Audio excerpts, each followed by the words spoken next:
അതുകൊണ്ടല്ലേ കുട്ടിക്കാലത്ത് അബൂ ത്വാലിബിന്റെ കൂടെ വിവിധ യാത്രകൾ നടത്തിയപ്പോ നബി സല്ലല്ലാഹു അലൈഹി വസല്ലമ തങ്ങൾ ഒരു വൃക്ഷച്ചുവട്ടിൽ ഇരുന്ന സന്ദർഭമുണ്ടായിട്ടുണ്ട്. ഒന്നല്ല രണ്ടല്ല പലതവണ യാത്രകളിൽ അങ്ങനെ ഉണ്ടായിട്ടുണ്ട്. നബി സല്ലല്ലാഹു അലൈഹി വസല്ലമ തങ്ങൾ പല പുരോഹിതന്മാരുടെ വീട്ടിലേക്കും ഭക്ഷണം കഴിക്കാൻ പോകാതെ കൂടെയുള്ള യാത്രക്കാരോട് നിങ്ങൾ പോയി ഭക്ഷണം കഴിച്ചോളൂ, ഞാൻ ഈ മരച്ചുവട്ടിൽ ഇവിടെ വിശ്രമിക്കുകയാണ് എന്ന് പറഞ്ഞവരെ ഭക്ഷണത്തിന് വേണ്ടി വിടുമ്പോ അതേ പുരോഹിതന്മാര് ചോദിക്കുന്നു, നിങ്ങളെ കൂടെ ഇനി ഭക്ഷണം കഴിക്കാൻ യാത്രക്കാരിൽ വന്നവരിൽ ആരെങ്കിലും ഉണ്ടോ? ഞങ്ങളെ കൂടെ ഒരു ചെറിയ കുട്ടിയുണ്ട്, ഭക്ഷണം വേണ്ടാത്തത് കൊണ്ട് തന്നെ അവിടെ ഒരു മരച്ചുവട്ടിൽ വിശ്രമിക്കുന്നുണ്ട്, ആ കുട്ടിയെ എനിക്കൊന്ന് കാണണം.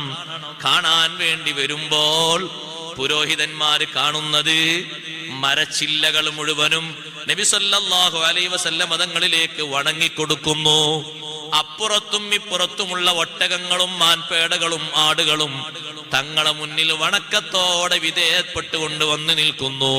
സുബ്ഹാനല്ലാഹ്. മരച്ചുവട്ടിൽ നിന്ന് തങ്ങളൊന്ന് എഴുന്നേറ്റ് കുറച്ചങ്ങ് നടക്കുമ്പോ മേഘം തണലിട്ട് കൊടുക്കുന്നു. അപ്പോഴാണ് പുരോഹിതന്മാര് ചോദിക്കുന്നത്, ഈ കുട്ടി ആരുടേതാണ്? അബൂ ത്വാലിബിനോട് ചോദിക്കുന്നു, ഈ കുട്ടി ആരുടേതാണോ? ഈ കുട്ടിയുടെ പിതാവ് ആരാണ്? അബൂ ത്വാലിബ് പറയുന്നു, ഈ കുട്ടിയെ സംരക്ഷിക്കുന്നത് ഞാനാണ്. നിങ്ങളാണോ ഉപ്പ? ഉപ്പ ഞാനല്ല. ഈ കുട്ടിയുടെ ഉപ്പ ജീവിച്ചിരിക്കാൻ സാധ്യതയില്ലല്ലോ. ഇല്ല, ഉപ്പ ജീവിച്ചിരിപ്പില്ല, ഞാൻ ആ ഉപ്പയുടെ സഹോദരനാണ്.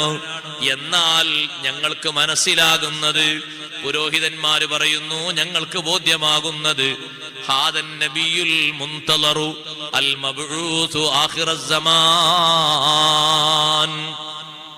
അവസാന കാലഘട്ടത്തിൽ നിയുക്തനാക്കപ്പെടുന്ന, ലോകം പ്രതീക്ഷിച്ചു കൊണ്ടിരിക്കുന്ന നബി ഇത് തന്നെയാണ്. ഇനി വേറൊന്നും അന്വേഷിക്കാൻ പോകണ്ട, എല്ലാവർക്കും തിരിച്ചറിയും അവിടുന്ന് റസൂലാണ്.